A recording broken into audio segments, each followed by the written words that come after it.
పోయిన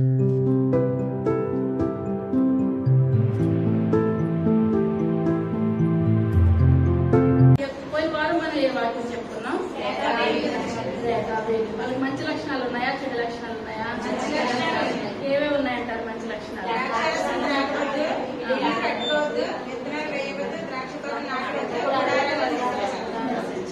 అది ఎవరు చెప్పారు? చెప్పాడు. ఎన్ని సంవత్సరాల కింద చెప్పారండి? 200 సంవత్సరాల కింద చెప్పిన మాటలు వాళ్ళు నెరవేర్చుకుంటూ వచ్చారు. మనం కూడా దేవుడు చెప్పిన మాటలు జీవితకాలం కూడా నెరవేర్చాలి. ఈ యొక్క దినాన్ని మనం చెప్పుకునే వాక్యము నిర్గమకాండము 2వ అధ్యాయం మొట్టమొదటి వచనం. లేవి వంశస్థుడొకడు వెళ్ళి లేవి కుమార్తెను వివాహం చేసుకొనెను. చాలా చిన్న ప్రార్థన చేసుకున్నాను.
సర్వశక్తి కలిగిన తండ్రి, కృప కలిగిన తండ్రి, దయ కలిగిన నాయన, మీ యొక్క దయ కలిగిన శ్రేష్టమైన నామాన్ని బట్టి ప్రభావ లెక్కలేని వందనాలు స్తోత్రాలు స్తుతులు చెల్లించుకుంటున్నాను తండ్రి.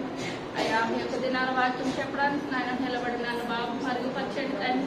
మీ యొక్క పరిశుద్ధాత్మ శక్తితో చెప్పగలిగే శక్తులు నాకు దయచేయండి ప్రభావ. వినగలిగే శక్తులు బిడ్డలందరికీ దయచేయండి తండ్రి. అయ్యా బిడ్డలు నాయన ఏ వాక్యం ద్వారా నాయన సరి చేసుకోవాలో తండ్రి బాబు. అయ్యా సరిపడినంత ఆహారాన్ని బిడ్డలకు దయచేయండి తండ్రి.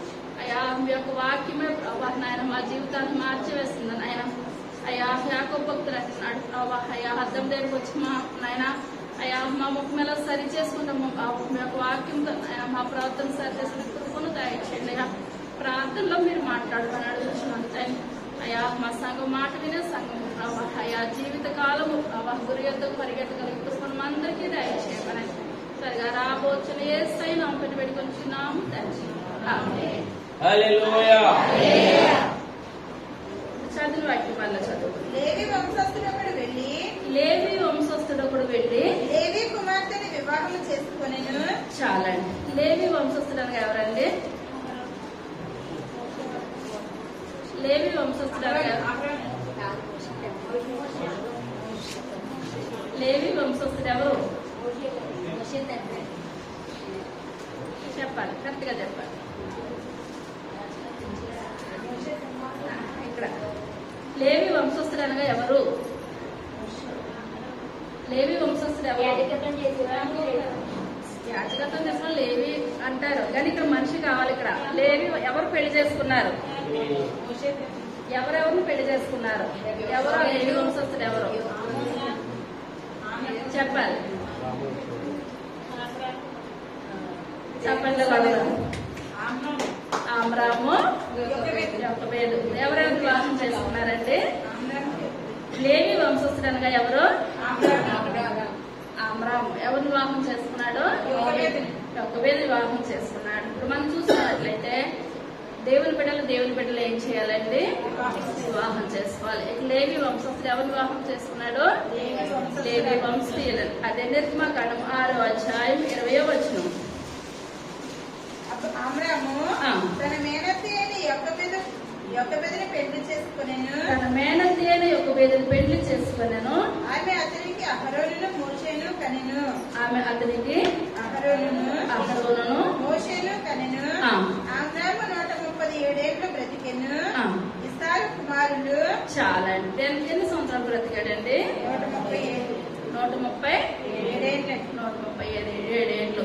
ఇప్పుడు ఆమ్రాముకి యొక్కెబెదుకి ఎంతమంది పిల్లలు పుట్టారు? ముగ్గురు. 2 కుమారులు, 1 కుమార్తె. ఇప్పుడు ఆ 3 కుమారులు కూడా దేవుల్లో వాడబడ్డారా? ముగ్గురు కూడా దేవుల్లో వాడబడ్డారు. మొట్టమొదటి ఆ యొక్క ప్రవక్త ఎవరండి? మిరియాము స్త్రీ. ఆ యొక్క తంబురు చేత పట్టుకొని ఇశ్రాయేల్ ప్రజల్ని నడిపించింది. ఆ యొక్క మోషే గారు ఇశ్రాయేల్ ప్రజల్ని నాయకుడిగా నడిపించాడు. అహరోను యాజకత్వం చేశారు. వీళ్ళ ముగ్గురిని దేవుని సన్నిధిలో పెంచాలనంటే వాళ్ళ తల్లిదండ్రులకున్న ప్రార్థన, దేవుని సన్నిధిలో వాళ్ళకున్న విశ్వాసము. ఎందువల్లంటే ఈ యొక్క భయంకరమైన దినాల్లో వాళ్ళు ఉన్నారు. ఇప్పుడు ఆ యొక్క ఫరో ఇప్పుడు ఏమంటున్నాడు? మగపిల్లలు పుట్టిన ఎడలా చంపేసి నైల్ నదిలో వేసేయమంటారు. అటువంటి భయంకరమైన స్థితిలో మోషే పుట్టినప్పుడు అంటే ఆ గృహం అంతటికి కూడా వెలుగు వచ్చేస్తుందంట. గొప్ప వెలుగుతో నింపబడిపోయింది. ఆ యొక్క గదిని చూశారు. మోషే ముఖము బహు సుందరుడై ఉంటున్నాడు అనుకున్నాడు ఆ యొక్క తండ్రి. ఎవరండి? అమ్రాము. ఈ యొక్క కుమారుడిని నేను ఆ యొక్క పెంచినట్లయితే దేవుని యొక్క సేవకు ఉపయోగపడతాడు. ఎందువల్లంటే మా పితరుడైన అబ్రహాం చెప్పాడు, ఇక్కడి నుంచి మీరు మళ్ళా కానానికి వెళ్ళిపోతారు, కానానికి మళ్ళీ మీ స్వస్థలం నేను చేరుస్తాను అని చెప్పాడు. కనుక ఒకవేళ ఆ యొక్క పనిలో ఎవరు ఉపయోగపడతారో నా యొక్క కుమారుడు ఉపయోగపడచ్చు అని అనేసి ఆ యొక్క రాజుగారు ఆజ్ఞ ఇచ్చినప్పటికీ కూడా రాజుగారు ఆజ్ఞను ధిక్కరించి ఇప్పుడు ఏం చేస్తారండి? వీళ్ళు దేవుని కొరకు, దేవుని పరిచర్య కొరకు వీళ్ళు వాడబడ్డారనగా ఇప్పుడు ఆ యొక్క మనం ఎక్కడి నుంచి ఎక్కడికి చూసుకున్నా ఆ యొక్క వంశావళిని మనం చూసుకోవాలి. ఆ యొక్క మోషే గారి యొక్క వంశావళి ఎక్కడి నుంచి ప్రారంభం అవుతుందండి? ఆమ్రాం కానిచ్చే. ఆమ్రాం తండ్రి ఎవరు తెలుసంటారా? ఆమ్రాం తండ్రి ఇప్పుడు అబ్రహాం ఉన్నాడు తెలుసంటారు అందరికనే. మన చర్చలోకి వచ్చారంటారా? అబ్రహాం అందరికీ తెలుసు. ఇప్పుడు అబ్రహాం యొక్క కుమారుడు ఎవరండి? ఇస్సాకు. అబ్రహాం కుమారుడు ఇస్సాకు. ఇస్సాకు కుమారులు ఎవరు? యాకోబు, ఏశావు. ఏశావుని పక్కన పెట్టేయండి. యాకోబుకి ఎంతమంది సంతానము? యాకోబుకి 12 మంది సంతానం. 12 మంది సంతానం పేర్లు ఎవరు చెప్పగలుగుతారు?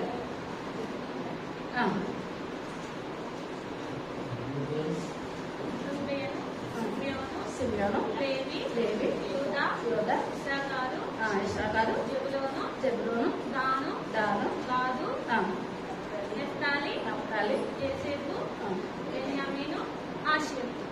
దేవుని నామానికి వందనాలు. ఇప్పుడు మనం లైన్ పెడితే ఫస్ట్ పేరు ఏం పేరండి? రూబేను, తర్వాత షిమ్యోను, లేవి వరకు చాలండి. రూబేను, షిమ్యోను, లేవి.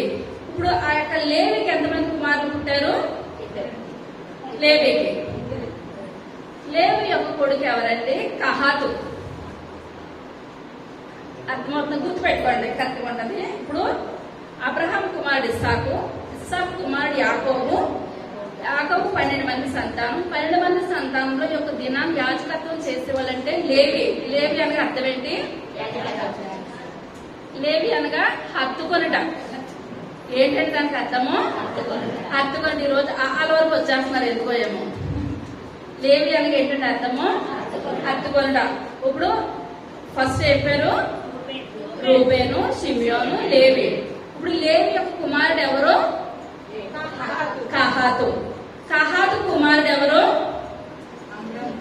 ఆమ్రాము. అర్థమవుతుందా? కహాతు కుమారుడు ఎవరు? ఆమ్రాము కుమారుడు ఎవరు? మోషే. అర్థమవుతుందంటారా? కొంచెం అర్థమైందా? మళ్ళా చెప్పనా? అర్థమైందంటారా? అబ్రహాం కుమారుడు ఇస్సాకు కుమారుడు యాకోబు. 12 మంది సంతానంలో 3వ కుమారుడు లేవి అనగా హత్తుకొనుట. ఇప్పుడు ఆ లేవి కుమారుడు ఎవరు? కహాతుకి కుమారుడు ఎవరు?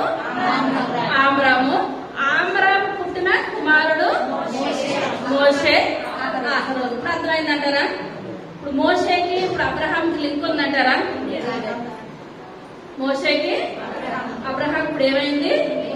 లింక్ ఉంది. ఇప్పుడు వరకు ఏంటంటే మోషే ఇశ్రాయేలు నడిపించాడంటే నడిపించాడు, ఏదో ఒక మనిషిని దేవుడు నిలబెట్టేస్తున్నాడు అనుకుంటున్నారు. కానీ ఇప్పుడు మోషే ఇప్పుడు ఎవరితో సాంగత్యం ఉందండి? అబ్రహాంతో సాంగత్యం ఉన్నది. ఇప్పుడు ఇందులో లేవి గోత్రాన్ని ఇప్పుడు దేవుడు యాజకత్వం కింద ఏర్పాటు చేసుకున్నాడు. ఈ యొక్క ఆమ్రాం అనగా దానికి అర్థం ఏంటండి? హెచ్చింపబడిన జనాంగము. ఆమ్రాం అనగా ఏంటంటే అర్థము? హెచ్చింపబడిన జనాంగము వస్తుంది, లేదా బలమైన రాజ్యము వస్తుంది, లేకుంటే అక్కడ యెహోవా స్నేహితుడు. ఏమొస్తాయండి? బలమైన రాజ్యము, హెచ్చింపబడిన జనాంగము, యెహోవా స్నేహితుడు. ఇప్పుడు ఏ పేరు అనగా? ఆమ్రాము అనగా. ఇప్పుడు ఆమ్రాం అనగా ఏంటండి? హెచ్చింపబడిన జనాంగము, బలమైన రాజ్యము, యెహోవా స్నేహితుడు అనమాట. ఇక్కడ మనం వాక్యంలోకి వచ్చేసినట్లయితే ఇప్పుడు ఇక్కడ ఇంత యాజకత్వంలో ఇంత చేశాడనగా ఇప్పుడు 2వ అధ్యాయం మొట్టమొదటి వచనంలో లేవి వంశస్థుడు ఎవరిని వివాహం చేసుకున్నాడండి? లేవి కుమార్తెను వివాహం చేసుకున్నాడు. కానీ అన్య స్త్రీని ఇప్పుడు వీళ్ళు తెచ్చుకొని వివాహము ఏమాత్రం కూడా చేసుకోలేదు. అదే ఆదికాండము 24వ అధ్యాయము మొట్టమొదటి వచనం.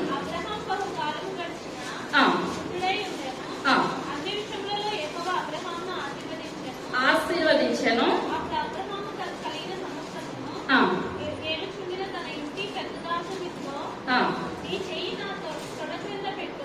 పెట్టుము.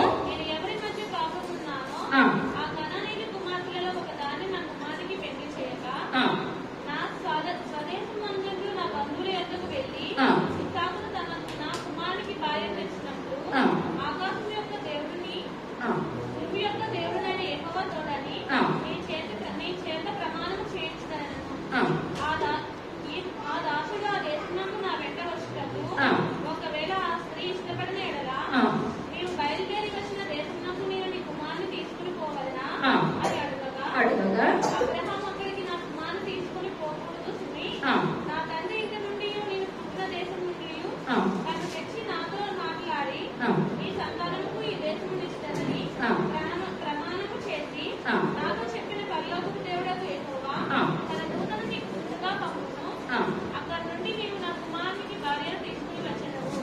చాలు. ఇక్కడ అబ్రహాం ప్రేమని మాట్లాడుతున్నాడండి.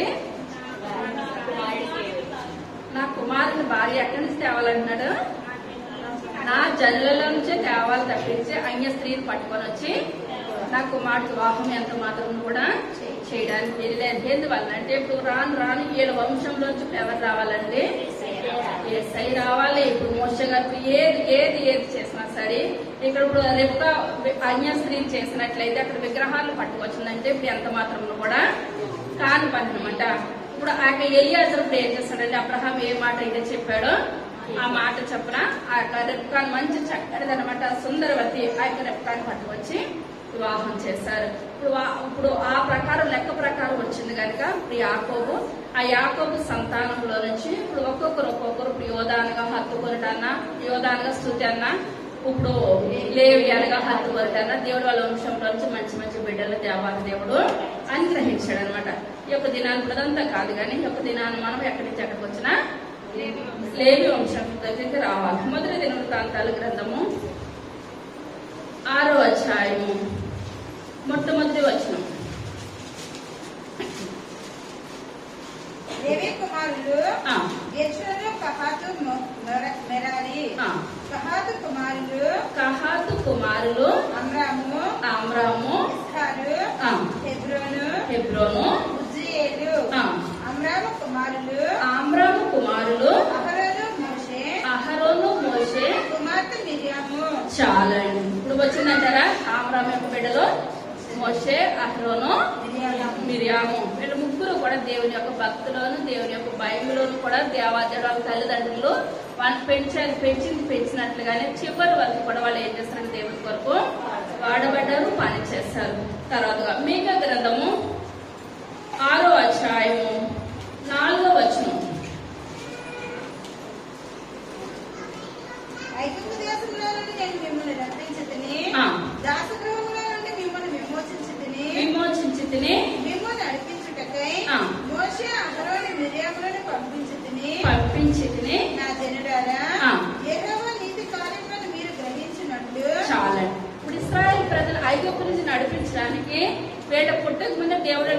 వీళ్ళని కూడా దేవుడు ఏర్పాటు చేస్తున్నాడు. ఐగుప్తులను నడిపించడానికి వీళ్ళు ముగ్గురు కూడా దేవుని సన్నిధిలో వాళ్ళు వాడబడ్డ. స్త్రీకి తగ్గ పని స్త్రీ చేస్తుంది, పురుషులకు తగ్గ పని పురుషులు చేశారు. ఇప్పుడు మేకప్ ఒకరు మాట్లాడుతున్నాడు.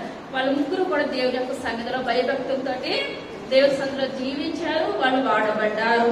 ఇప్పుడు కహాతీయులు అనగా వీళ్ళు ఏం పని చేస్తారండి? కహాతీయులు కహాతు కుమారుడే అబ్రాము. అర్థమవుతుందా?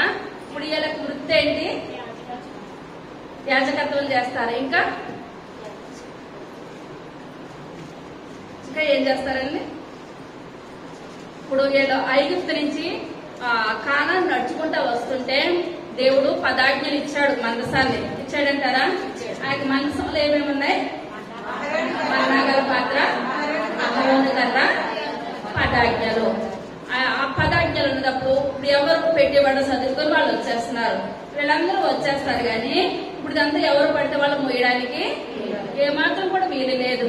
ఇప్పుడు ఆ దేవుని యొక్క సన్నిధిలో ఉన్న ప్రత్యక్ష గుడారంలో ఉన్న వస్తువులు ఎవరు మోయాలండి? లేవి వంశస్థులే ఇవన్నీ మోయాలి. 40 సంవత్సరాలు నడిచారంటే 40 సంవత్సరాలు కూడా ఎవరు మోయాలండి? లేవి వంశస్థులే. వేరే వాళ్ళని ముట్టుకోవడానికి ఏమాత్రం కూడా విధానం లేదు. కొంతమంది అంటారు మంచి మనసు ఉంటే నేను కాసేపు పట్టుకుంటాను, నేను మోస్తాను అన్నారు. ఏదైనా మోయొచ్చు కానీ యొక్క పని దేవుడు ఎవరికి అప్పగించాడండి? లేవి వంశస్థులకే. ముట్టుకోకూడదని తెలిసినా ముట్టుకున్నారు. ఎవరు? ఉజ్జా ముట్టుకున్నాడు. ఎవరు ఆ ఉజ్జా? ఇప్పుడు లేవి వంశస్థులు ఎంత మాత్రం కూడా కానే కానప్పుడు దేవుడు చెప్పలేని పని ఎవరు చేయకూడదండి? ఉజ్జా ఎంత మాత్రం కూడా చేయకూడదు. మనం చెప్పిన పనే చేయాలి తప్పించి చెప్పకూడని పని మనం ఏ మాత్రం కూడా చేయడానికి వీలు లేదనమాట. అది 2వ సమూయేలు గ్రంథము 6వ అధ్యాయము మొట్టమొదటి వచనం.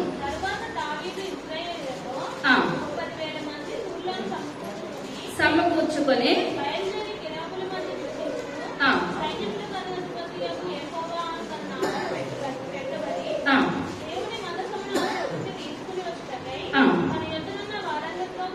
కూడా ప్రయాణమయ్యను. కొత్త బండి మీద ఎక్కించి తీసుకొని రాగా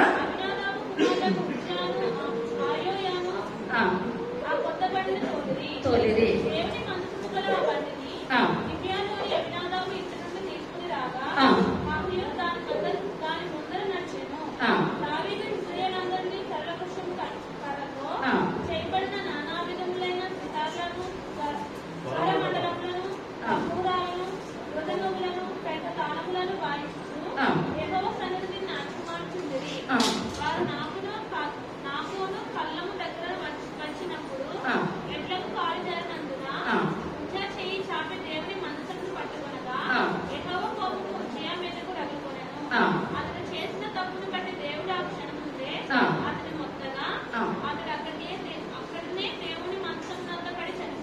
చాలా.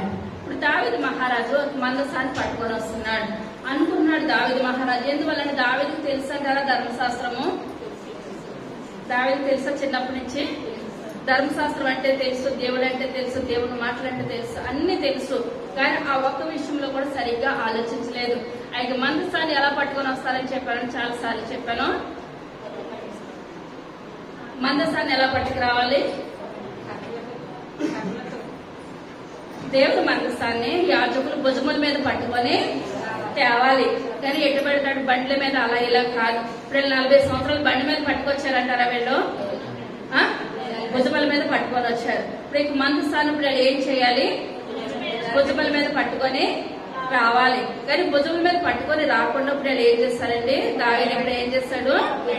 కొత్త బండి మీద, నేను కొత్త బండి చేయించాను కదా, పట్టుకొస్తున్నాను కదా అని కొత్త బండి మీద పట్టుకొని వస్తుండగా ఆ గెట్లకు కాలు జారింది. కాలు జారినప్పుడు ఉజ్జా అనుకుంటున్నాడు, అయ్యో మందసం పడిపోదు. దేవుని మందసం దేవుడు పడిపోయేటట్టు చేస్తాడంటారా? ఏమాత్రం కూడా చేయడు. ఆ యొక్క మందసం పడిపోతుందని పట్టుకునేటప్పటికి ముందే చెప్పాను, ఆ యొక్క మందసాన్ని ఇప్పుడు ఎవరు మొయ్యాలి?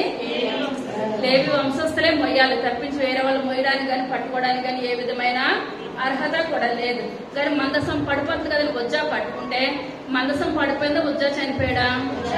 ఉజ్జా చనిపోయాడు. ఎప్పుడైతే ఉజ్జా చనిపోయాడో అప్పుడు దావీదు మహారాజు అనిపించింది, నేను చేసింది తప్పు, నేను చాలా తప్పు నిర్ణయం తీసుకున్నాను, మందసాన్ని భుజముల మీద మోయాలి కానీ నేను ఇలా తేకూడదు అని అనుకొని అక్కడ మందసాన్ని అక్కడ దగ్గర ఇల్లు ఉన్నప్పుడు ఎవరింట్లో పెట్టేస్తారండి? ఉబేదెదోము ఇంట్లో ఆ యొక్క మందసాన్ని పెట్టేస్తారు. ఆ యొక్క మందసాన్ని పెట్టిన తర్వాత కొన్ని దినాలు అయిన తర్వాత ఆ యొక్క ఉబేదెదోము కుటుంబం అంతకంతగా ఆశీర్వదించబడుట చూసి దావీదు అనుకున్నాడు, మళ్ళా మందసాన్ని నేను ఎలా తేవాలి? భుజముల మీద తేవాలి. ఆయన దేవునికి ప్రార్థన చేసి ఆ యొక్క యాజకులను ఏర్పాటు చేసి, ఇప్పుడు ఎవరిని ఏర్పాటు చేశాడండి? లేవి వంశస్థులను ఏర్పాటు చేసి ఆ యొక్క మందసాన్ని లేవి వంశస్థుల భుజముల మీద పెట్టి పాటలు పాడుకుంటూ నాట్యం ఆడుతూ దేవుని యొక్క మందసాన్ని ఇప్పుడు ఏం చేస్తున్నాడంటే దావీదు మహారాజు పట్టుకొస్తున్నాడు. ఇప్పుడు పాటలు పాడేవాళ్ళు పాటలు పాడాలి, వాక్యం చెప్పేవాళ్ళు వాక్యం చెప్పాలి. పాట రాని వాళ్ళు మైకేస్తే టైం వేస్ట్ తప్పించి మనం చేయగలిగింది ఏది కూడా లేదు. ఎవరు చేసే పని వాళ్ళు చేయాలి. మనకి ఏది లేకపోతే దేవుని పని చేయాలంటే ఏదో పని చేయొచ్చు. ఆ కుర్చీ తీయడం కానీ, చేపలు ఎత్తడం కానీ, ఆ యొక్క చర్చి తొడవడం కానీ, మనకి నచ్చింది మనం మనకి ఏది దేవుడు ఇచ్చాడంటే అది అందులో మనం ఏం చేయాలండి? తృప్తి పడాలి అంతే. కానీ లేవి వంశస్థులు మోసేది ఆయన ఉజ్జా పట్టుకున్నందుకు ఉజ్జాకి ఏమైంది? మరణ శిక్ష వచ్చేసింది అనమాట. ఇప్పుడు ఇక్కడ ధర్మశాస్త్రం అంతా తెలుసు. ఒక్కొక్కసారి తెలిసి మనం ఏం చేస్తామండి? ఆ చిన్న నిమిషంలో 5 సెకండ్లో తప్పుడు నిర్ణయం తీసుకొని మన జీవితాల్ని పాడు చేసుకుంటాం అనమాట.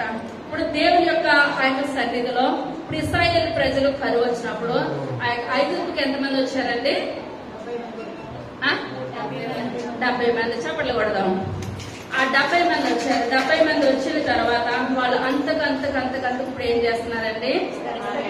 విస్తరించిపోతున్నారు. ఎందువల్లంటే దేవుని యొక్క ఆశీర్వాదం మనకు ఉన్నట్లయితే మన కుటుంబంలో వచ్చిన రాబడి తక్కువైనప్పటికీ కూడా దేవుని ఆశీర్వాదం ఉంటే మన కుటుంబం అంతకంతకి ఆశీర్వదించబడుతుంది. దేవుని ఆశీర్వాదం లేదు మనకి ఎంత వచ్చినా సరే సిల్లి సంచులో వేసినట్టే వెళ్ళిపోతే తప్పించి అంతకు మించి ప్రయోజనం అంటే ఎంత మాత్రము కూడా లేదు. అదే నిర్గమాకాండము 1వ అధ్యాయము 1వ వచనం.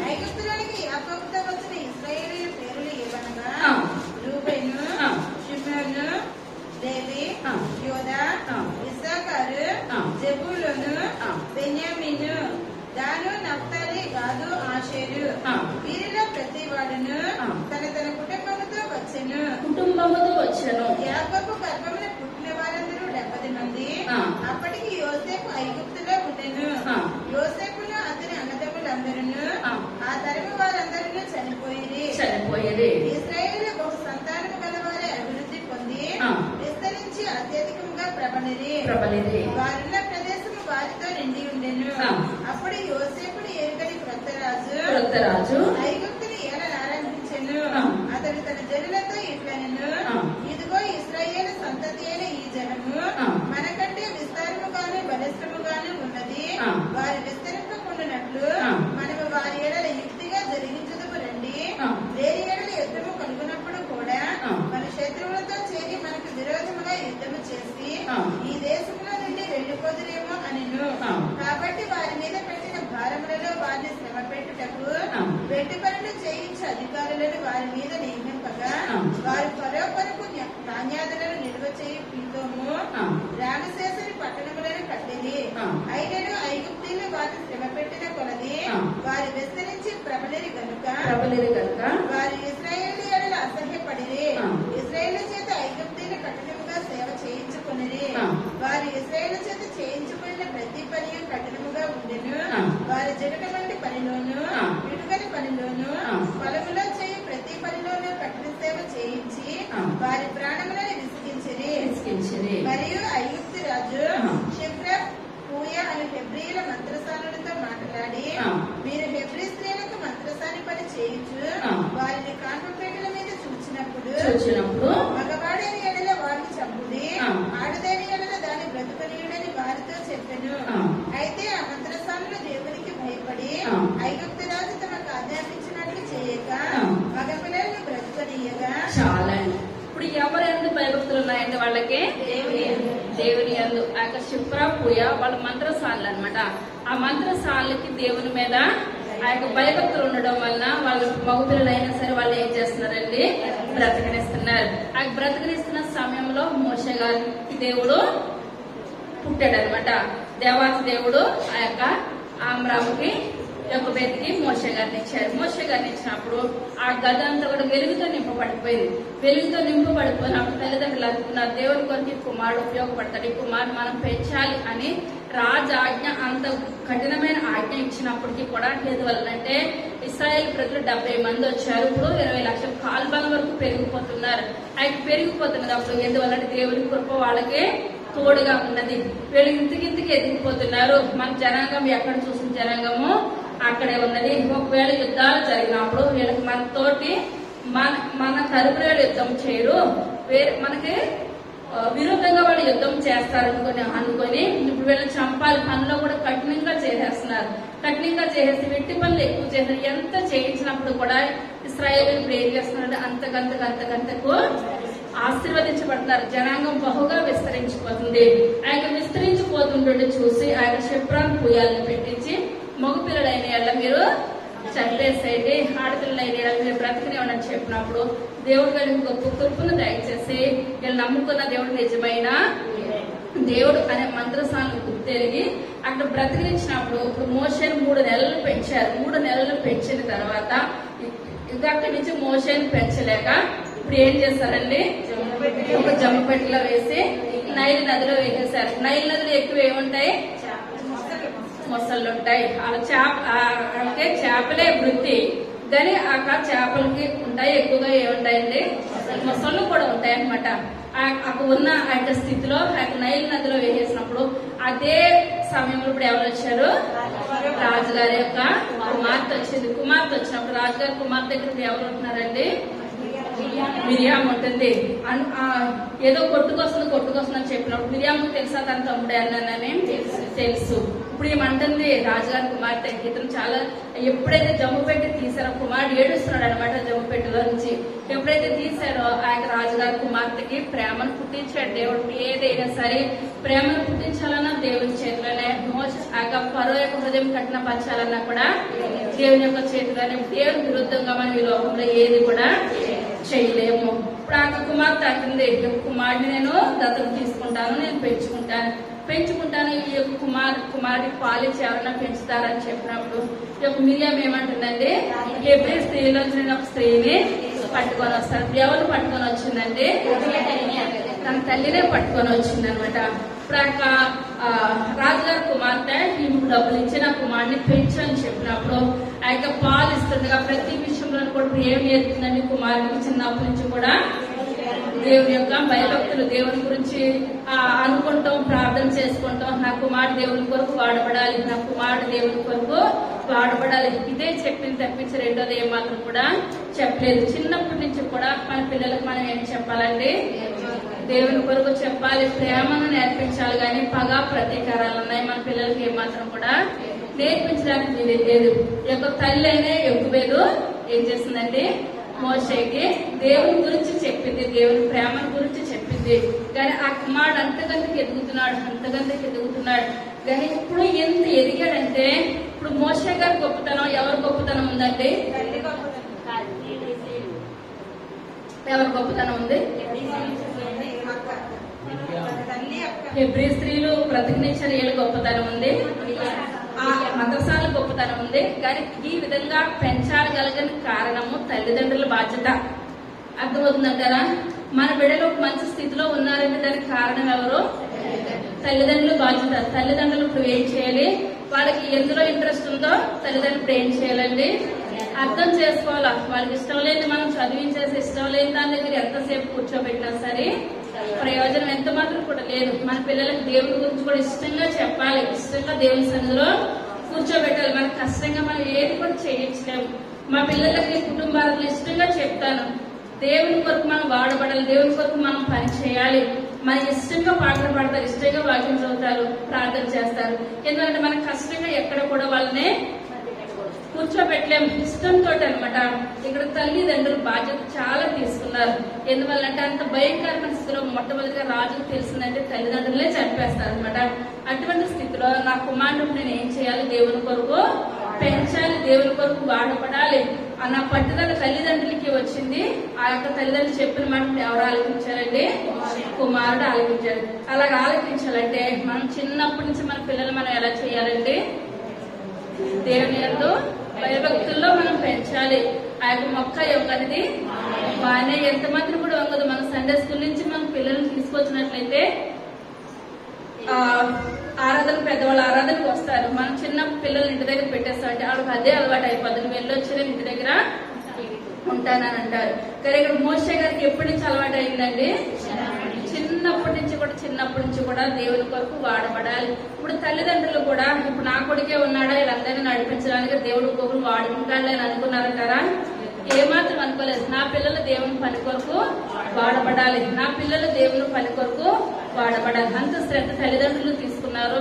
అదే ప్రకారం పిల్లలు కూడా వాళ్ళు ఏం చేస్తారండి? నడుచుకుంటూనే వచ్చారు. కనుకనే ఆ యొక్క విశ్వాసుల వీరుల పట్టికలో నిలిచిపోయారనమాట. హెబ్రీయులకు రాసిన పత్రిక 11వ అధ్యాయం 23వ వచనం. మోషే పుట్టినప్పుడు అతని తల్లిదండ్రులు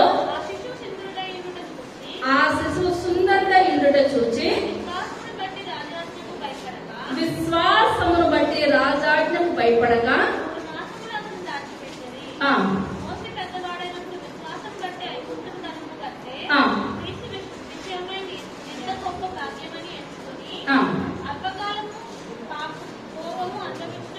అనుభవించుట కంటే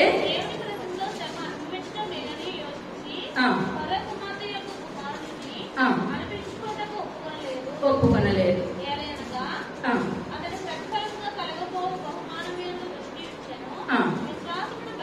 విశ్వాసమును బట్టి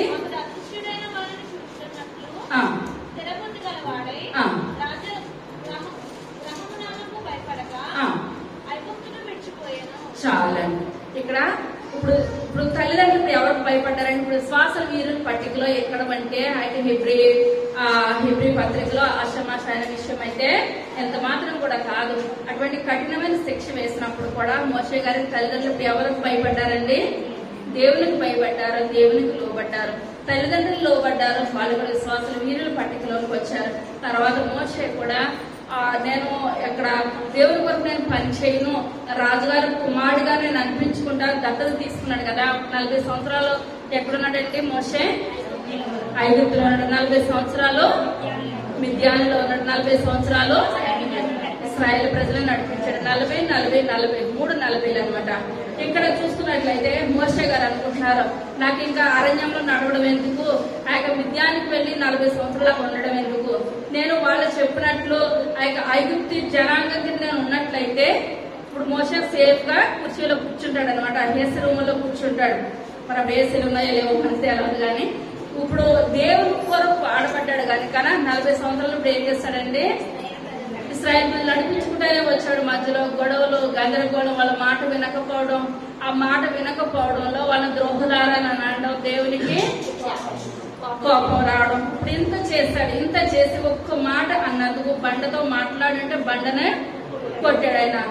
చిన్ని కూడా దేవుడు లెక్క పెట్టుకొని దేవుడు ప్రేమన్నాడు కానాన్ని కళ్ళతో చూస్తావు గాని అందులో ప్రవేశించు అన్నదప్పుడు మనం ఎవరన్నా అయితే అయ్యో ఇంక నేను ప్రవేశించను అన్నదప్పుడు ఐగుప్తులో రాజుగారి కుమార్తె కింద నేను బ్రతికితేనే నేను మంచిగా ఉందనేమో, రెస్ట్ తీసుకుందనేమో, నేను ఇంత ప్రయాసపడ్డాను, దేవుని గురించి ఇంత ప్రయాసపడ్డాను, దేవుడు అని కానాల్లో అడుగు పెట్టనివ్వట్లేదు అని మానవులుగా మనకైతే ఏం కలుగుతుందండి? చాలా బాధ కలుగుతుంది, చాలా వేదన కలుగుతుంది. నేను చేసినంత ఉత్తదైపోయింది.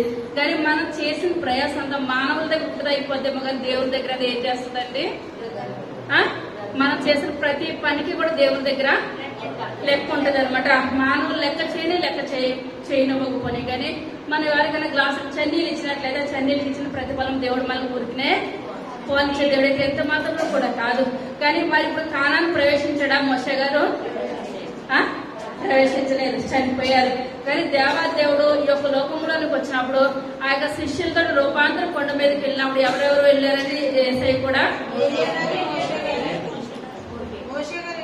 మోషే గారు ఏలియా గారు వచ్చారు. ఆయన కూడా ఎవరెవరు వచ్చారు?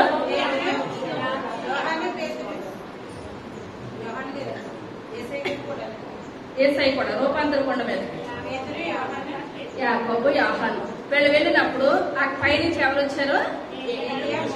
ఏలియా మోషే గారు వచ్చారు. ఇప్పుడు ఏలియా గారు మోషే గారు వచ్చారు అంటే ఇప్పుడు మోషే గారికి పరలోకంలో ప్రవేశం ఉందా? ప్రవేశం ఉంది.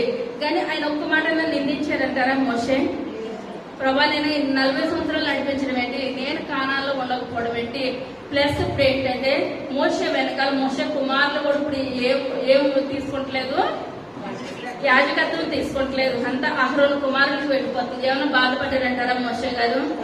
ఏది కూడా బాధపడలేదు. అనుకున్నట్టు మనం చదువుకున్నాం కదండి హెబ్రీయులకు రాసిన పత్రికలో ఆయన దేని కొరకు ప్రయాసపడ్డాడండి?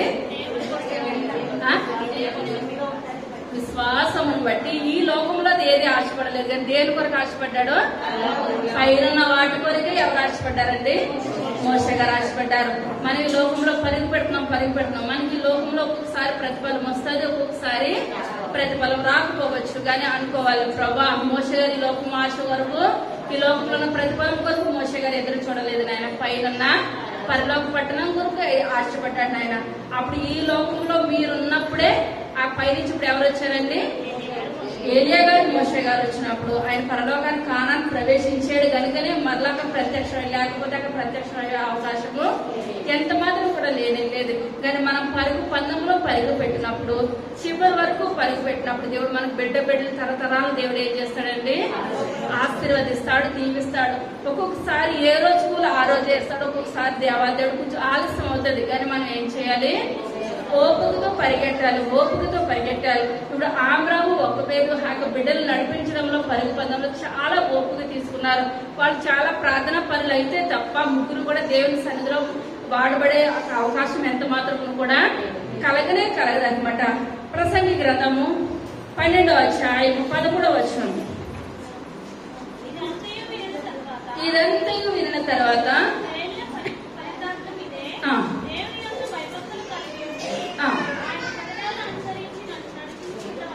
చాలండి. ఇప్పుడు ఇదంతా మనం విన్న తర్వాత తేలిన ఫలితార్థం ఏదంటారు? దేవుని యందు మనం ఏం చేయాలి? భయభక్తులు కలిగి మనం జీవించడమే మానవ కోటికి ఇదే విధానం. ఇప్పుడు ఎవరు మాట్లాడుతున్నారు? సలోమోన్ మహారాజు మాట్లాడుతున్నాడు అనమాట. ఇప్పుడు మనం ఏం చేయాలి? ముందుకి వెనక్కి ఏమాత్రం కూడా తొట్టిల్లిపోకూడదు. ఇప్పుడు మోషే గారు తొట్టిల్లిపోయారా? ఏది తొట్టిల్ల లేదు కనుకనే ఇప్పుడు మన లోకంలో మనం అనుకోవచ్చు ఇంత చేస్తాడు దేవుడు, మోషే గారిని ఏం చూస్తాడు అనుకుంటారేమో అనేనని ఇప్పుడు ఆ రూపాంతర కొండ మీదకి మోషే గారిని రప్పించాడు కనుక ఇప్పుడు మనకి ఏమర్థమవుతుందండి? ఈ లోకంలో ఎంత ప్రయాసపడినా దానికి ప్రతిఫలం ఈ లోకంలోకి రాకపోయినా పరలోకంలో అన్న దేవుడు మనకు ఇప్పుడు ఏం చేస్తాడు? గొప్ప స్థానం ఇస్తాడు. కనుక మనం ఏం చేయాలి? దేవుని యొక్క భయభక్తులు కలిగి మనం ఈ లోకంలో జీవించాలి. ఇప్పుడు ఆమ్రామ్ ఇప్పుడు ఏ విషయాలు చూసి మనం గుర్తుపెట్టుకున్నాడు అనగా ఇప్పుడు మనం అనుకోవచ్చు ఇప్పుడు ఇంత జరుగుతుందని ఆమ్రామ్కి తెలుసు అంటారా? ఇప్పుడు ఇశ్రాయేల్ ప్రజలు మళ్ళీ 40 సంవత్సరాలు వాళ్ళు వస్తారు, వచ్చినప్పుడు నా కొడుకులు వాళ్ళు నడిపించాలని ఆమ్రామ్కి ముందు తెలుసు అంటారా? తెలియదా? ఇప్పుడు మనకి పరలోక రాజ్యం ఉంది, అక్కడికి వెళ్ళాలని అంటే ఈ యొక్క దినాన మనం దేవుని సన్నిధిలో ఉండాలి, భయభక్తులు కలిగి ఉండాలి, దేవుడికి ఇష్టంగా ఉండాలి. అన్ని మనకు తెలిసి వస్తున్నామా? ఏదో టైం పాస్ వస్తున్నామా?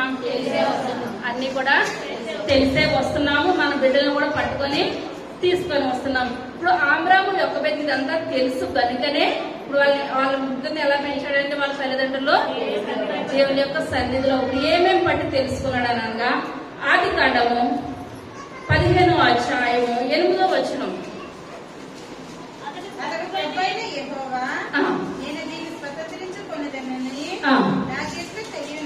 నాకెట్లు తెలియనగా ఆయన 3 ఏండ్ల పెయ్యను, 3 ఏండ్ల మేకను 3 ఏండ్ల పొట్టేలును, ఒక తెల్ల కుక్కను, ఒక పావురపు పిల్లను నా ఎద్దకు తెమ్మని అతనితో చెప్పాను. అతడు అవన్నీ తీసుకుని వాటిని నడుమకు ఖండించి దేని ఖండమును దాని ఖండములకు ఎదురుగా నుంచెను. పక్షులను అతడు ఖండింపలేదు. ఖండింపలేదు. పెద్దలు ఆ కళేబరముల మీద వాలినప్పుడు అబ్రాము వాటిని తోలివేసెను. ప్రొద్దుటకు పోయినప్పుడు అబ్రామునకు గాఢనిద్ర పట్టెను. భయంకరమైన కటిక చీకటి అతని కమ్మగా ఆయన నీ సంతతి వారు తమది కాని పరదేశమందు నివసించి ఆ దేశపు వారికి దాసులుగా నుందురు. వారు 400 ఏళ్ళు వీరిని శ్రమ పెట్టుదురు. 400 ఏళ్ళు ఏం చేస్తారంటండి? శ్రమ పెట్టుదురు. వీరు ఎవరికి దాసులగుదురు? ఆ జనమునకు నేనే తీర్పు తీర్చుదును. తరువాత వారు మిక్కిలి ఆస్తితో బయలుదేరి వచ్చెదరు. నీవు క్షేమముగా నీ పితరుల ఎదుట పోయేదవు. మంచి వృద్ధాప్యమందు పాతి పెట్టబడుదువు. అమోరీల అక్రమము ఇంకనూ సంపూర్ణము కాలేదు కనుక. చాలా. ఇదే అధ్యాయము 2వ వచనం. యెహోవా అందుకు అబ్రాము, ప్రభువైన యెహోవా నాకేమి ఇచ్చిననేమి? నేను సంతానం లేనివాడనే పోవచ్చున్నానే. దమస్కు ఎలియాజరే నా ఇంటి ఆస్తికర్త యగును గదా. మరియు అబ్రాము, ఇదిగో నీవు నాకు సంతానం ఇయ్యలేదు కనుక నా పరివారములో ఒకడు నాకు వారసుడగునని చెప్పగా యెహోవా వాక్యం అతని యొద్దకు వచ్చి, ఇతడు నీకు వారసుడు కాడు. చాలా. ఇప్పుడు ఇక్కడ దేవుడు అబ్రహామును బహుగా ఆశీర్వదించాడు. ఇంత లెక్క పెట్టలేనంత ఆస్తి, గుర్రాలు, మామలు, మేకలు, గొర్రెలు, ఇదంతా కూడా ఆస్తి కలిగింది. ఆస్తిని చూసి ఇప్పుడు అనుకుంటున్నాడు అబ్రహాము, దేవునితో మాట్లాడుతున్నాడు, యేసయ్యా నాకు ఇంత ఆస్తి ఇచ్చావు కానీ నాకు ఇప్పుడు ఏం లేదు, సంతానం లేదయ్యా, పిల్లలు లేదు. నేను నాకు ఎంత సంపాదించినా కూడా సంపాదన అంతా కూడా నా ఇంటి ఒక పెద్ద ఆస్తుడైనా ఎలియాజరే తీసేసుకుంటున్నాడు కదా. ఇంత ఆస్తి ఇచ్చి ఎలియాజర్కి ఇచ్చేయడం నాకు ఏ మాత్రం కూడా కరెక్ట్ గా ఎంత మాత్రం లేదు నాయన అని చెప్పినప్పుడు దేవుడు అంటున్నాడు, నీకు ఒక సూచన నేను నీకు చూపిస్తున్నాను, అది నువ్వు ఆలకించు అని అబ్రహాంతో మాట్లాడి, ఇక్కడ మనం చదువుకున్నాం కదా 7వ అధ్యాయం కాడించి, ఇప్పుడు ఏంటంటే ఇదే సంతానాన్ని అనుగ్రహిస్తున్నాను, నీ యొక్క కుమారులు బిడ్డలు ఇప్పుడు ఎక్కడికి వెళ్తారో కరువు వచ్చిందనని. ఇప్పుడు ఇక్కడ అబ్రహాం దగ్గర చూసుకుంటే ఇంత సంపాదన ఉంది, తన బిడ్డల దగ్గరికి వచ్చారు, వాళ్ళకి ఏమైందండి, కరువు వచ్చింది, తినడానికి లేని స్థితి వచ్చింది. ఇదంతా కూడా ముందు జరగబోయే ప్రణాళిక దేవుడు చెప్పాడంటారు అబ్రహాంకి, ముందుగానే చెప్పాడు కరువు వస్తుందని చెప్పాడు. ఇంకా కరువు వస్తుందంటే అబ్రహాం ఇంకా సంపాదించేస్తాడు, అవునంటారా? కానీ ఎంత సంపాదించినా మనకి కష్టాలు పడి టైం వచ్చినప్పుడు దేవుడు మనకు కష్టం గుండా నడిపిస్తాడు. అది సుఖం వచ్చిందనేటప్పటికి మనం ఎప్పుడు కూడా కష్టాలు లోయలో వెళ్ళినప్పుడే మనకి ఏం తెలుస్తుంది అంటే కష్టం యొక్క విలువ చేస్తాడు. కష్టం కూడా వెళ్ళకపోతే మనకి ఏమాత్రం కూడా సంపాదించే వాడికి 100 రూపాయలు ఖర్చు పెడతాం ఏంటో అర్థమవుతుంది. ఖాళీగా కూర్చుంటే అర్థమవుతుంది అంటారా? ఏమాత్రం కూడా అర్థం కాదు. అందుకనే ఇప్పుడు ఇశ్రాయేల్ ప్రజల్ని కానాన్లో చేర్చాలంటే వాళ్ళ కష్టం గుండా వాళ్ళు నడిపించడం దేవుడు అంటే ఏంటో తెలుసుకోవాలి, దేవుని యొక్క ప్రేమ అంటే ఏంటో కూడా తెలుసుకుంటారు. అబ్రహాం మాట ఆలకించాడు, మిగిలిన వాళ్ళందరూ కూడా వింటారని లేదు. ఇప్పుడు అబ్రహాంకు మాట ఇచ్చిన తర్వాత 25 సంవత్సరాలు ఎదురు చూశారు. అది ఇప్పుడు మనం అయితే మాట ఇచ్చడానికి తెల్లారికి మనకి ఏం నెరవేరిపోవాలి అన్న మాట మనకు నెరవేరిపోవాలి. ఎందువల్లంటే ఇప్పుడు అబ్రహాము అందుకనే మనకి తండ్రి అనమాట. ఎంత అంటే దేవుడు చెప్పిన మాట ప్రతిదీ బయటకు వచ్చాడు. ఆకాశ నక్షత్రాలు చూడు లెక్క పెట్టగలుగుతామంటే లెక్క పెట్టలేని ఆయన అన్నదమ్ముని యొక్క సంతానాన్ని ఆ విధంగా విస్తరింపజేస్తాను. ఆయన ఇస్రాయేలు లెక్క పెట్టగలుగుతాడు, లెక్క పెట్టలేని మీ సంతానాన్ని ఈ విధంగా చేస్తాను అని చెప్పినప్పుడు అబ్రహాము నమ్మాడు. ఆయన దేవుని మాటతో నీతిగా ఎంచాడు అనమాట. నీతిగా ఎంచినప్పుడు దేవుడే వచ్చి అబ్రహాంతో మాట్లాడుతున్నాడు, అబ్రహామా నీ యొక్క సంతానం వారు ఇప్పుడు ఎక్కడికి వెళ్తారో కరువు వచ్చి ఐగుప్తుకు వెళ్తారు. అక్కడ ఎన్ని సంవత్సరాలు ఉంటారో ఆ సంవత్సరాలు కూడా డేట్ కూడా చెప్పేస్తున్నాడు దేవుడు. ఎన్ని సంవత్సరాలు ఉంటారు? 400 సంవత్సరాలు ఐగుప్తులో ఉంటారు. మళ్ళా నేను వాళ్ళని మళ్ళా కానానికి నడిపిస్తాను. ఇప్పుడు కానానికి నడిపిస్తానని చెప్పినప్పుడు వాళ్ళు ఎట్టి పడితే లేని స్థితిలో రారు. వాళ్ళు ఎలా వస్తారో ఆస్తి పట్టుకొని వస్తారు. ఇప్పుడు మనమే కొన్నాం, సపోజ్ ఆంధ్ర నుంచి ఆస్తితోటి వచ్చామా, ఆస్తి లేకుండా వచ్చామా? ఆస్తి లేకుండా వచ్చి ఇక్కడ కష్టపడి ఏదో మనం అలాగలాగా సంపాదించుకొని బ్రతుకుతున్నాం. మనకు అదే అంత ఆస్తి పట్టుకుంటే ఇక్కడికి రావాల్సిన అవసరము ఎంత మాత్రం కూడా లేనే లేదు. అక్కడే మనం మంచిగా బ్రతుకుతాం అనమాట. ఇక్కడ చూస్తున్నట్లయితే ఇప్పుడు వీళ్ళు ఎలా వస్తున్నారండి కానానికి? ఇప్పుడు ఆస్తి లేకుండా వెళ్ళారు. ఆస్తితోటి దేవుడు వాళ్ళు నడిపిస్తున్నాడు. 400 సంవత్సరాలు 400 సంవత్సరాల తర్వాత 4వ తరం తర్వాత వాళ్ళు ఏం చేస్తారు? మళ్ళా కానానికి వచ్చేస్తారు. చెప్పినప్పుడు ఇప్పుడు అబ్రహాము జ్ఞాపకం చేసుకున్నాడు. అదే మాట తన కుమారుడైన ఇస్సాకుకు చెప్పాడు. అర్థమవుతుందంటారా? దేవుడు నాకు వాగ్దానం చేశాడు, మన పిల్ల తరాలు ఐగుప్తుకు వెళ్తారంట, 400 సంవత్సరాలు ఉంటారంట. మరలా నుంచి దేవుడు ఆస్తితోటి మరలా కానానికి తీసుకొని వస్తారంట. ఇప్పుడు ఆయన ఇస్సాకు ఎవరికి చెప్పాడండి? యాకోబుకి చెప్పాడు. ఇప్పుడు యాకోబు ఎవరికి చెప్పాడు? లేవీకి చెప్పాడు. ఇప్పుడు లేవి ఎవరికి చెప్పారు? కహాతుకు చెప్పాడు. కహాతు ఎవరికి చెప్పాడు? ఆమ్రాముకు చెప్పాడు. ఆమ్రామ్ ఎవరికి చెప్పాడు?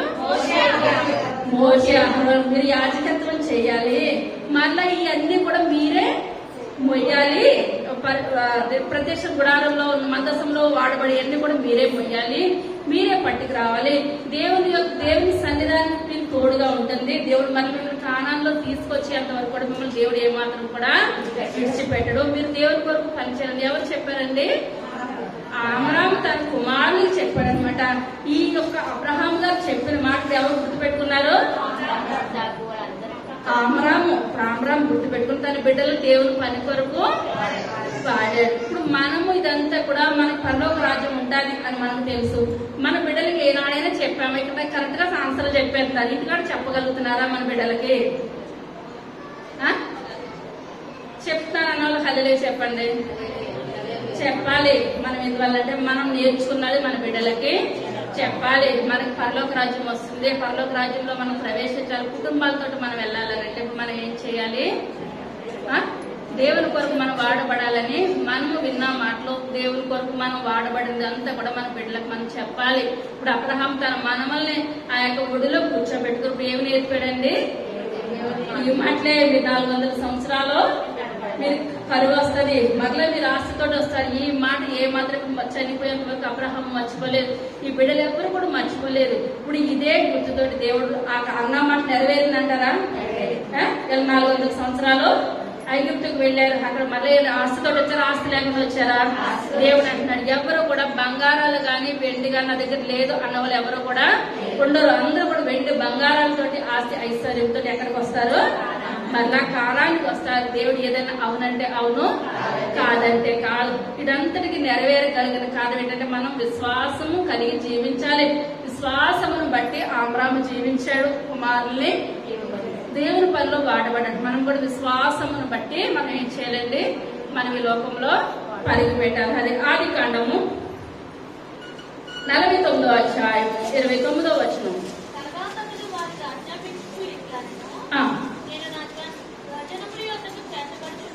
స్వజనుల యొద్దకు చేర్చబడుతున్నాను,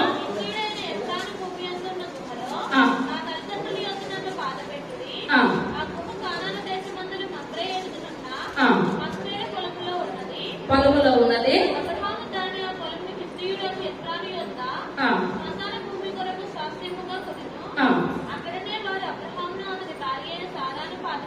శారాను పాతి పెట్టింది.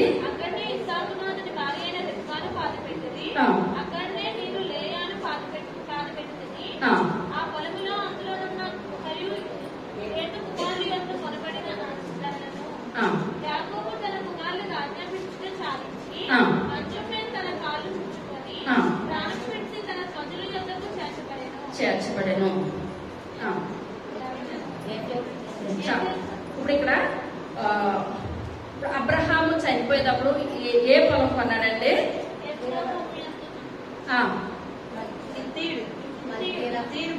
మక్పేల ఒక స్థలాన్ని పొలంలో కొన్నాడు. పొలము కొని అది శ్మశాన భూమి మేమందరం చనిపోతే మమ్మల్ని అక్కడే పాతి పెట్టాలి. ఇప్పుడు అబ్రహాం చనిపోయినప్పుడు ఎక్కడ పాతి పెట్టారండి? మక్పేల పొలంలో అక్కడే పాతి పెట్టారు. తన భార్య చనిపోయినప్పుడు అక్కడే పాతి పెట్టారు. ముందే తన భార్య ఇప్పుడు అబ్రహాం కొని తన భార్యను పాతి పెట్టిన తర్వాత అదే ప్లేస్ లో నేను చనిపోయినప్పుడు నన్ను కూడా ఇక్కడ పెట్టండి అబ్రహాం చెప్పాడు. తర్వాత తన కుమారుడైన ఇస్సాకు చనిపోయినప్పుడు కూడా అతన్ని అక్కడే పెట్టారు. ఇస్సాకు భార్య రెబ్కా చనిపోయినప్పుడు కూడా అక్కడే పెట్టారు. తర్వాత రెబ్కా తర్వాత లేయా. ఇప్పుడు రాహేల్ అయితే మధ్యలో చనిపోయింది అనుకోండి, రాహేల్ అక్కడ మధ్యలో పాతి పెట్టేశారు. ఇప్పుడు లేయని ఎక్కడ పాతి పెట్టారు? మక్పేల పొలంలో పాతి పెట్టారు. ఇప్పుడు యాకోబు అంటున్నాడు, ఇప్పుడు కరువు వచ్చి నన్ను ఐగుప్తు తీసుకొని వచ్చారు కదా, ఇప్పుడు నన్ను ఇక్కడ పాతి పెట్టవద్దు. ఎందువల్లంటే మన అందరం కూడా ఎక్కడికి వెళ్ళిపోతున్నాము? కానానికి వెళ్ళిపోతున్నాము. ఆ మక్పేల గుహం ఆ పొలంలో అబ్రహాము ఇస్సాకు వాళ్ళందరినీ ఎక్కడ పాతి పెట్టారు, నన్ను కూడా అక్కడే పాతి పెట్టండి, నన్ను అక్కడ తీసుకెళ్ళిపోండి. ఎందువల్ల వాళ్ళకి ఒకటే నిర్ణయం, మనం ఇక్కడ మాత్రం వారం అయితే ఎంత మాత్రం కూడా కానే కాదు, మనం అక్కడ వారమే, మనం అక్కడికి వెళ్ళిపోవాలి, చనిపోయిన నా ఎముకలు కూడా ఇక్కడ మీరు ఉంచొద్దని చెప్పినప్పుడు, ఇప్పుడు ఆ యొక్క యాకోబు చనిపోయినప్పుడు అంటే ఇశ్రాయేలు చనిపోయినప్పుడు ఆ యొక్క వార్త ఫరోకు చెప్పినప్పుడు ఆ యొక్క ఫరో అంటున్నాడు యోసేపు తోటి, నువ్వు ఘనంగా నీ తండ్రిని పాతి పెట్టిరా.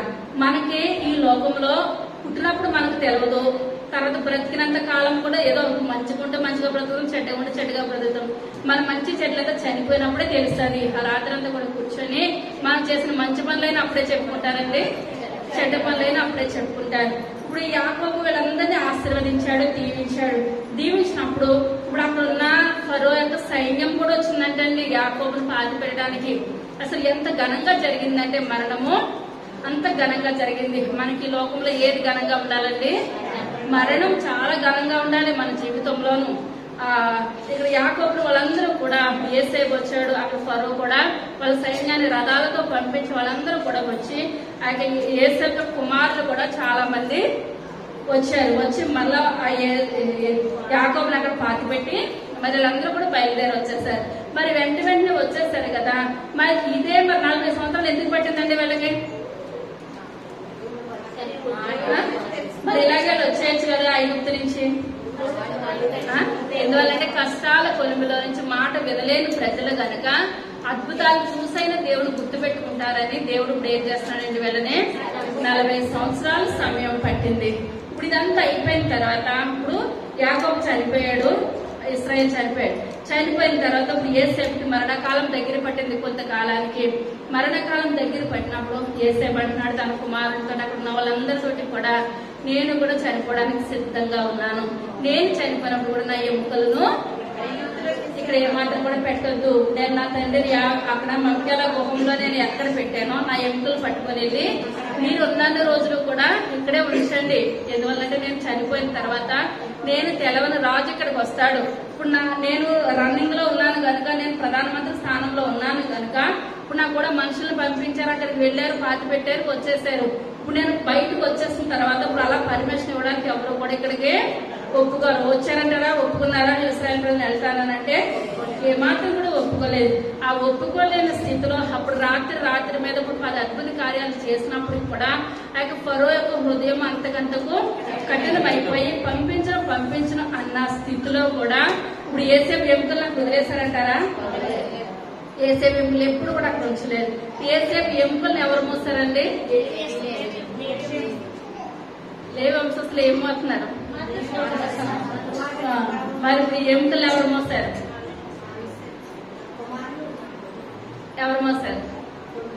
యోసేపు ఎముకలు ఎవరు మోస్తారు? చెప్పాలి మణి. ఏలే మోస్తారు, గట్టిగా చెప్పాలి, అవునో కాదనని చెప్పకూడదు. ఎవరు మోస్తారు? లేవి వంశస్థులే మోస్తారు. ప్రత్యక్ష గుడారం మోసే పనిలోను కూడా వేలే ఉన్నారు. యోసేపు ఎముకలు మోసే పనిలోను కూడా వాళ్ళే ఉన్నారు. అదే 50వ అధ్యాయము ఆదికాండము 22వ వచనం. యోసేపు 110 సంవత్సరములు బ్రతికెను. యోసేపు ఎఫ్రాయిము యొక్క 3వ తరము పిల్లలను చూచెను. మరియు మనష్షే కుమారుడైన మాకీరునకు కుమారుడు పుట్టి యోసేపు ఒడిలో ఉంచబడేది. యోసేపు తన సహోదరులను చూచి, నేను చనిపోవచ్చున్నాను, దేవుడు నిశ్చయముగా మిమ్మల్ని చూడవచ్చి ఈ దేశంలో నుండి తాను అబ్రహాము, ఇస్సాకు, యాకోబులతో ప్రమాణం చేసి ఇచ్చిన దేశమునకు మిమ్మల్ని తీసుకుని పోవునని చెప్పాను.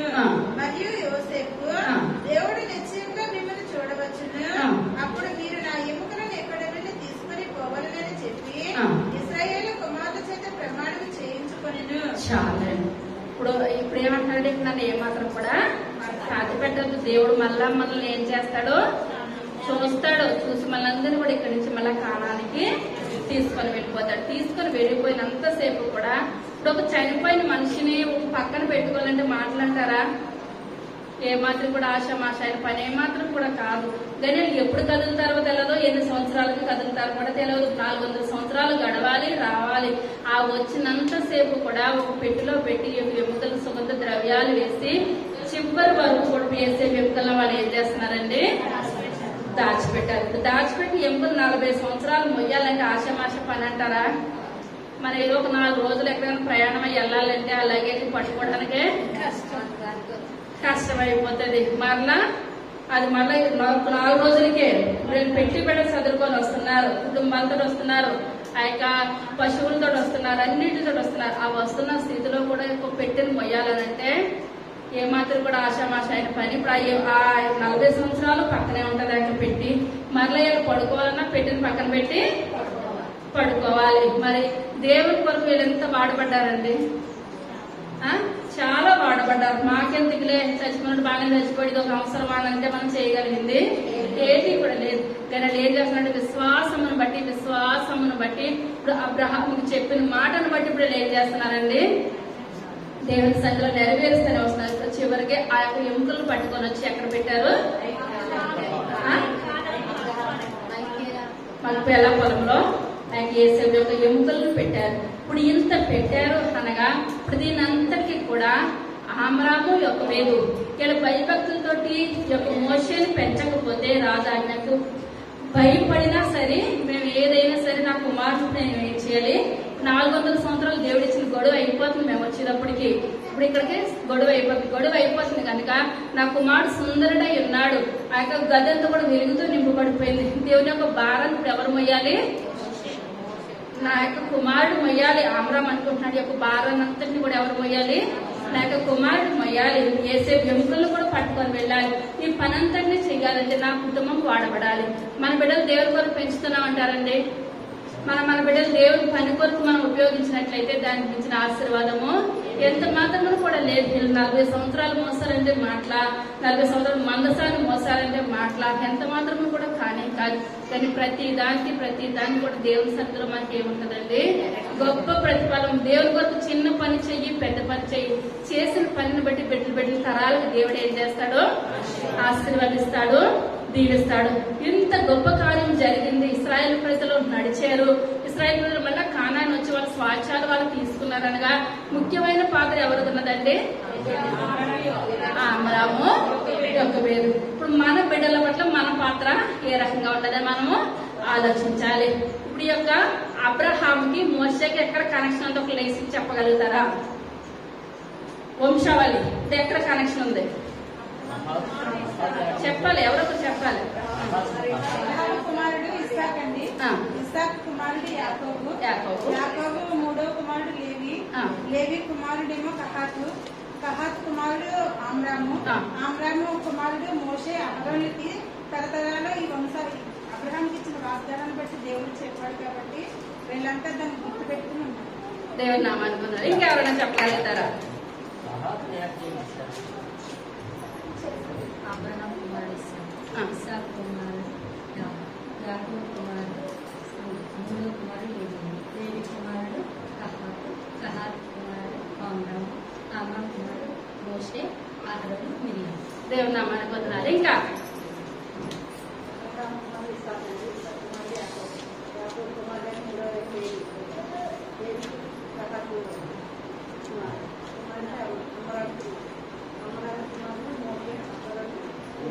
దేవుని నామానికి వందనాలు. ఇటువైపు ఎవరైనా చెప్పగలుగుతారు?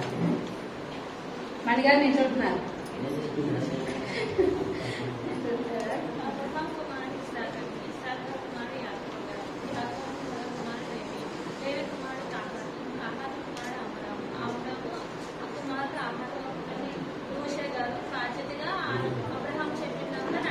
దేవుని నామానికి వందనాలు. ఇంకెవరైనా చెప్పగలుగుతారా?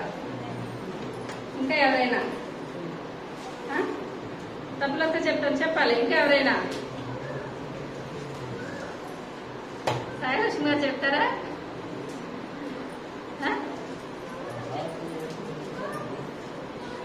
చెప్పాలి. ఎవరైనా దేవుని కొరకు ఆడబడదు చెప్పిందంతా ఏంటంటారు?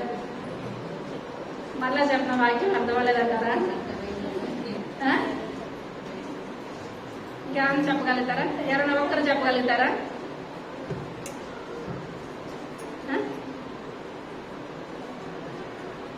వీరవేణి గారు మనం ఏం తెలుసుకున్నామంటే ఇప్పుడు అబ్రహాం గారికి మోషేకి కనెక్షన్ ఉంది. దేవుని నామానికి వందనాలు. ఇప్పుడు ఏ వంశం అండి?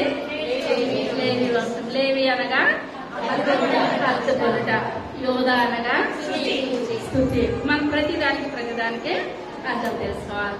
ఇప్పుడు మోషే తల్లిదండ్రులు ఎవరు? ఆమ్రాము, యొకోబేదు. మనం ఆమ్రాము యొకోబేదులో ఉంటే మంచిదంటారా? మన బిడ్డలకి తల్లిదండ్రులుగా మంచిదే.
చక్కగా ఆపరేషన్ సక్సెస్ అవుతుంది అని మా పాస్టర్ గారు చెప్పారు. 5 నిమిషాలు 10 నిమిషాల్లోనే ఆపరేషన్ అయిపోయింది. నేను ఇంకా ప్రార్థన చేసుకుంటుంటే నర్స్ వచ్చి చెప్పిందండి, మీ కాళ్ళకి ఆపరేషన్ అయ్యిందని అన్నారు. ఇదేంటండి ఎంత గొప్ప కార్యం చేసాం నాయన. 6 గంటల టైం అన్నది, ఒక్క 6 గంటలో కూడా కాదు, 1/2 గంటలో మీ ఆపరేషన్ జరిగిందని అన్నారు. అయితే దేవుడు ఎంతగానో కార్యం చేశారు. మందులు అలా వాడింది, 5 నెలలు వాడింది మందులు. అప్పుడు వాటర్ పంపు సైడ్ తగ్గింది. దాని నుంచి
జరుగుతుంది. నేను ఆ మాట చెప్పిన నేను అప్పాలేను. దేవుడి చిత్తమా ఆవిడ దేవుడు మాట్లాడతాడు. ప్రతి ఒక్క మాట కూడా నా తండ్రి దేవుడు మాట్లాడినట్టుగానే ఉంటది.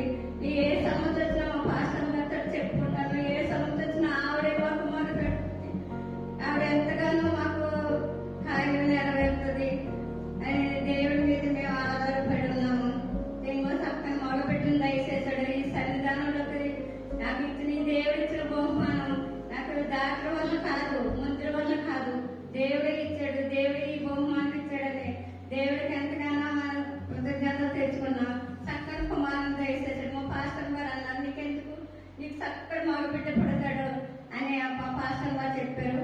అలాగే ఈ బిడ్డను దేవుడు నాకు ఇచ్చాడు. పాస్టర్ గారి ప్రార్థన వల్ల మాకు దాని ఫలం మాకు దయచేసింది. దేవుడికి వందనాలు చెల్లించుకుంటున్నాను.